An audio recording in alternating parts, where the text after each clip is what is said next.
All right, what's up? Coaching full pads today, what were your impressions? It's good. So this is the second full day in full pads, and kind of mixing in our lot. Started some live work yesterday. Been in shoulder pads, I guess Monday, Tuesday, and then we're full pads Wednesday, and then again today. But started our first live work yesterday, just mixing in some stuff, and then same thing today. It's been good. You know, I was just telling the team, the one thing, we got a lot to do, we got a lot to correct. It's a lot. We're a long way away from game ready. But the one thing that has been consistent to this point through all of our practices is we've had really good energy. And I mean, I'm talking about, usually you might start getting a negative Nelly here or there, Debbie Downer or whatever. And man, just very positive energy with this football team. And I mean, just guys about their business, really working, great effort. And so that's been the really good positive. We got to get the right techniques. We just got to get our knowledge base a little bit better, doing some of the little things that we got to do to execute at the level that we want to execute at. But I'm really encouraged by the team, and that's kind of what I'm looking at is the overall big picture. We've got some good leadership out here, but this is a very positive team, good energy, and I'm just kind of starting to sense, we've been going here since last Wednesday, I guess the first time we met with them, and I can just feel camp, kind of settling in and the progress that I was hoping to see from a chemistry standpoint. So it's been good. It's been good. And a tough day today. Yesterday we changed our schedule up. Because everything's purposeful, everything we do, and so a quick turnaround right back out this morning, just to kind of a little mental challenge, mentally tough for everybody. But I like where we are, and we'll come back tonight. So we'll give them a little bit of a break. We'll grade everything, get ready for this afternoon meetings, and we'll get a little lift this afternoon. We'll have dinner, another little meeting, and then we'll actually go to the stadium tonight and just have kind of a little walkthrough type of deal, slow it down a little bit, and midday practice tomorrow, and then get ready for the scrimmage on Saturday. But our situation stuff, I feel good about that as far as how we're getting it in. Got some second and long today, playing third down, and got in the goal line today. Tomorrow we'll be coming out off the goal line. It'll be some 2-minute. So we're kind of plugging along. Is Logan Rudolph running with the first team? Is that competition between him and XT heating up a little bit? It's competition for all of them, man. It's not just XT and Logan. It's Foster, it's KJ, it's Maskell. Those five. We can play. Those guys can play anywhere. So we're just trying to create competition between all of them, and whoever the two most consistent guys, they're all going to play because they're all good players and they've earned the right. But whoever the two most consistent, that's who will run out there first. So everything counts, and but we're really pleased with where they are. The same thing. That group's got a lot of technical things they got to improve on, alignments, details of steps and footwork, and angles, and just eyes, a lot of stuff. But that group is coming, and their effort is good, and the competition is awesome. So I think we stay the course. We'll be a very functional group. Denzel going into his senior year, just how do you see his role in the secondary shaping out? Oh man, Denzel is a starter for us. He's some games he might run out there first, depending on what packages we're in. Some games he might not run out there first, but he's a starter on this football team. He starts on special teams, and he is really a valuable member of this team. Going to have a great year. Had a heck of a year last year. Really, came on for us and came through big time. But Denzel has, that's what this game's all about, and it's what I love to see. He's a perfect example of a guy that just, hung in there, and he is a really good football player now, and a guy that'll get a legit shot at the next level. He is a talented athlete that has really become a very functional guy in our secondary, and with some versatility. So I'm proud of him. Speaking of secondary, DK and his small sample size so far with the cornerbacks, was he starting to acclimate over that position well? Yeah, he was. He's been out, the last couple of days, kind of tweaked his hamstring, so he's on ice right now. We got to get him back, but he was doing excellent, and but he's in a good place mentally. and physically we know what he can do, but mentally he's just in a much better place as far as just his knowledge, because he's had a chance to get the installation and be in the meetings and all that stuff he didn't get last spring until we started kind of working him some. But I'm proud of him. He's just got, like I said, tweaked his hand. Whenever they get him back, he'll be back. Is tee and green a precautionary? No, he just got banged up. I mean, he practiced all day, but sometimes these guys get little nicks and things, and we might put them in a green, which is do everything. It just tells everybody, let's don't hit them today, but you do everything. It's hard to put an offensive lineman in green. If you put an offensive lineman in green, then that means he just does our scout stuff, but he can't do the competitive stuff. That's not fair to the defense. But when we can put a receiver in a DB in the green, they can still get all their work done. We just don't hit him. So he had a full day, but yeah, he's fine. Injury-wise, how do you feel like y'all are holding up those rows? Pretty good shape. I think first of all, I think we're in really good shape. We did a lot of running this summer, probably more running than we've done in a while, and really feel good about how they've held up. It's been really hot. The heat index has been way up there the last couple of days, and these guys have really pushed through, and it's been very competitive practices. A lot of good on good. 12, 13, 14 periods of good on good.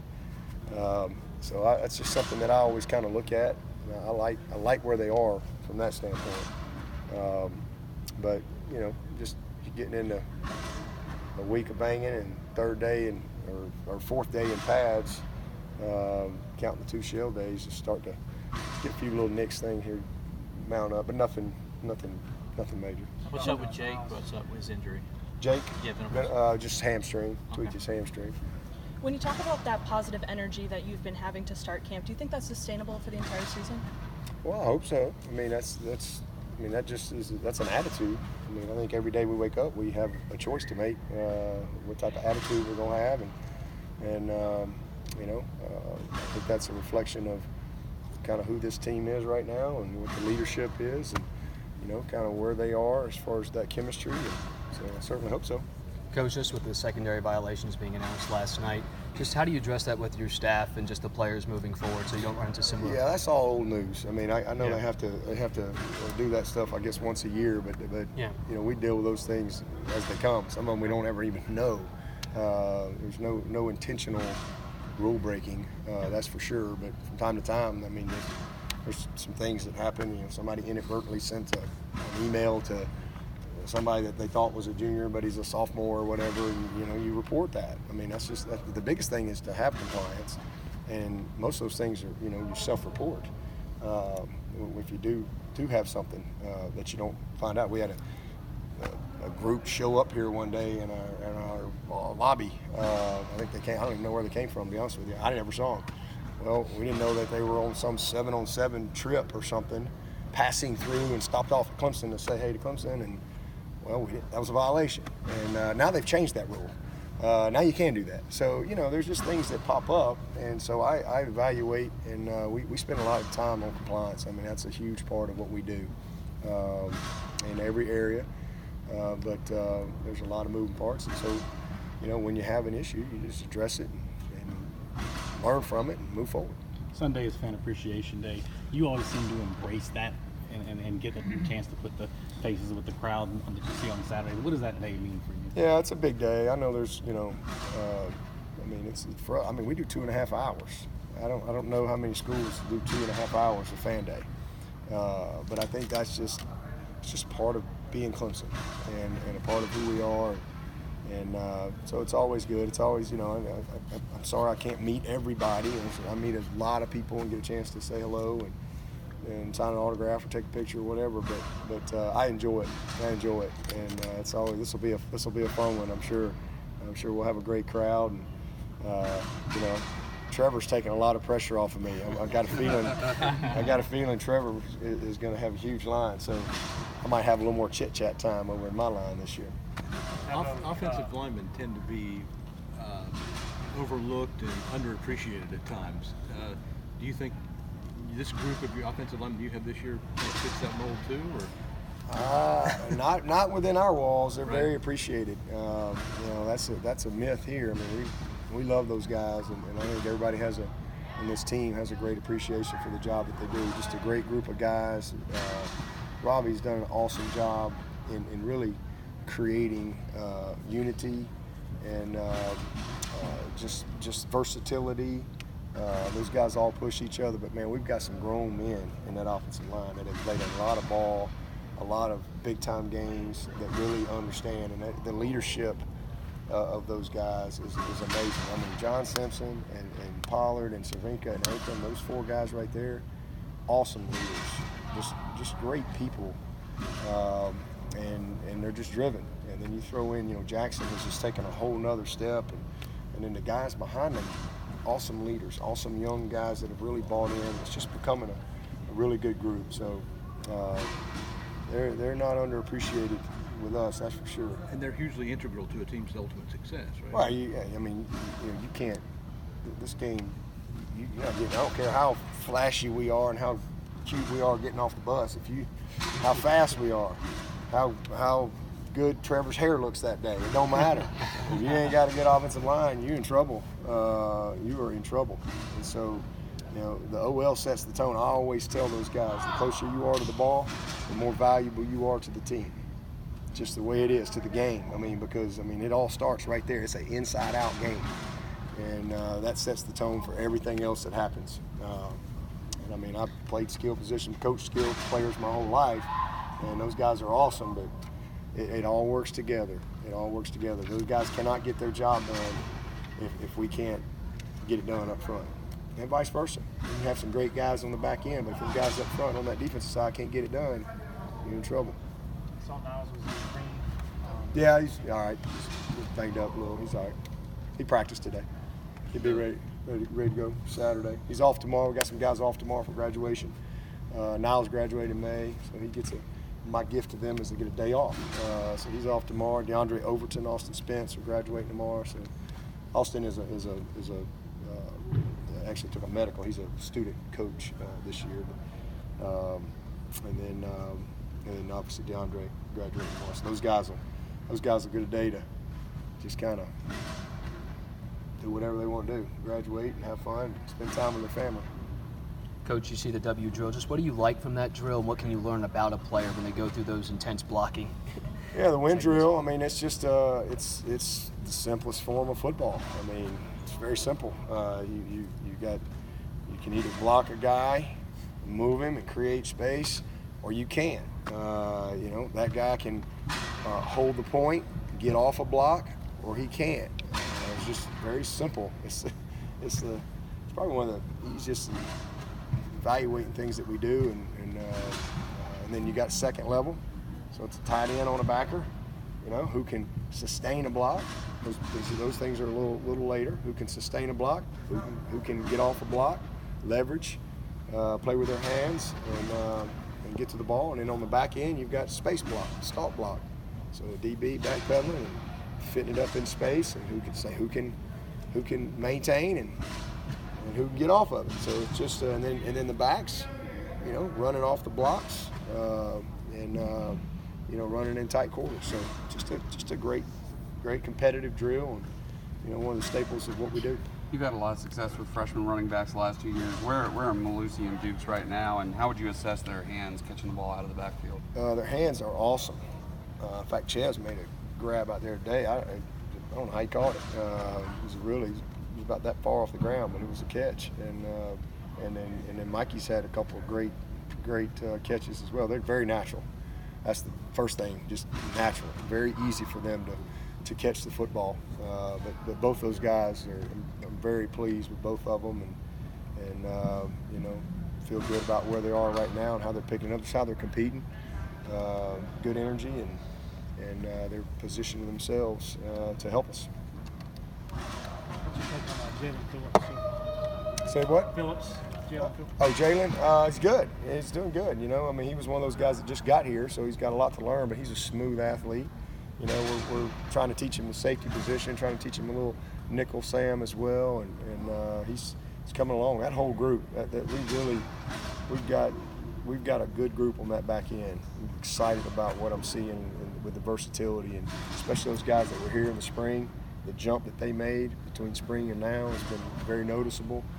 And but Jalen and Andrew Booth, two guys that just got here, both of them are easy. And Ray Thornton, because I wasn't able to see him this spring. All three of those guys are as advertised. What we thought they'd be. They just got a lot to learn. Dustin Ross was saying Booth, one of the things that sticks out about him is just his physicalness. Yeah. Just what have you seen from him early on? Well, he's kind of all over the place. He's like a deer running around out there. He's got a great body. He's tough and he's physical. He likes to mix it up. Very confident and natural. He's just got natural. You can tell this guy's. He's been doing this for a while and he's very confident in what he does, and just a matter of time as far as him really just getting it down to where he's got the little intricacies of our defense and the way we do things. But I'm very pleased with Andrew. He's going to be a special player. Is Ray the main guy repping nickel right now? Who's that? Ray. Ray? Yeah. No. No, he's not. Ray Thornton? Yeah. No. He's not getting repped. Yeah, he's repping. We're repping all those guys. The main guy is Isaiah Simmons. I meant the nickel back. Isaiah Simmons. Okay. Yeah, Isaiah Simmons is our starting nickelback. He's one of the only guys that can play first down, second down, third down, fourth down. He can play them all. He's our starting nickelback, and then Mike does some nickel Sam too. And sometimes if Mike's out there, we may not ask him to do some of the same things that we do with Isaiah. But as far as our true nickel guys, we're working a lot of guys. Kayvon would be the first guy. Kayvon's played a lot of nickel for us. But we're working Mario, we've worked Anthony in there, we're working Ray, we're working Jalen. I mean, we're working all of them. But the first guy is Isaiah. I know Mike just lost about 9 pounds when he checked in. How has that helped him be faster playing that position?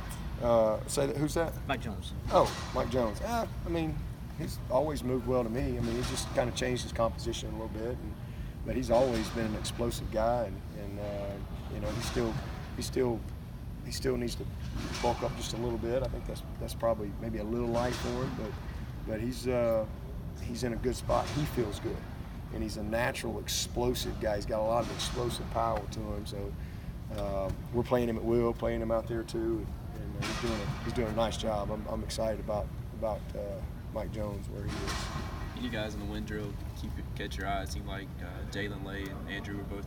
I mean, they all did. I mean, Jalen is really improved. I'm very encouraged with him because again, he was a long way away this spring, and he has really cut the distance down. He really has. His learning curve is really shortened, and it's just good to see him out there playing with confidence, and trying to be physical and catching the ball better. I mean, I've been really pleased with him. He's made some good strides. So he got a little banged up in the inside drill today. I think I wasn't over there, but he'll be all right. But they all did a good job. What's the biggest thing you look for in that scrimmage Saturday, early on? Just retention. See where we are. You come in, you just throw a whole lot of stuff at them, and after Saturday, we kind of see what's really stuck. And we kind of scoop it all back up and throw it back at them again, and see if we can get some more to hang in there. But that's really the main thing, just an assessment of where we are. We get really two preseason games, if you will. So the way we do 2 full scrimmages, and then we'll have a controlled situational scrimmage. I think it's Tuesday morning, but that's different, because it's really situational and it's controlled as opposed to just let's go play some ball and react. So we got 2 opportunities, and the biggest thing in this first one is just kind of assess where are we, what's our retention, and then kind of strategize from there on what we got to do. And it's not a lot of final decisions or any decisions are really made. May set the tone for the situational scrimmage in the next one, but it's really just an assessment, for me is okay, because we've put a lot in. There's a lot going on, and all right, let's kind of see who's got it and who doesn't, and then go to work. A lot of people are making a big to-do about Kelly not getting a ring. Could you comment on that and just what your thoughts on it? There's nothing else to comment on. I mean, I don't know what do you want me to say? We wasn't on the team. Simple as that. We played 11 games after he left, so I think played 15 games. I mean, nothing to say that I haven't already said. I love Kelly. So, you got to be on the team. I mean, he certainly didn't. He could have been here, but he wasn't. That's the way it is. Dabo, how much have you seen KJ translate his thicker frame onto the field? KJ Henry. Great. I mean, he's still a guy that I want to see. There's another gear to see him cut it loose in our run game, but he's really flashing and doing a good job. He's a very natural pass rush guy, and he's athletic. His body's in an awesome spot. He's just more confident, stronger. But there's still some things in the run game that we need him to just cut it loose on and buy into. But he's in a good place, and he's doing a nice job. He's light years ahead of where he was this time last year. Thank you, Coach.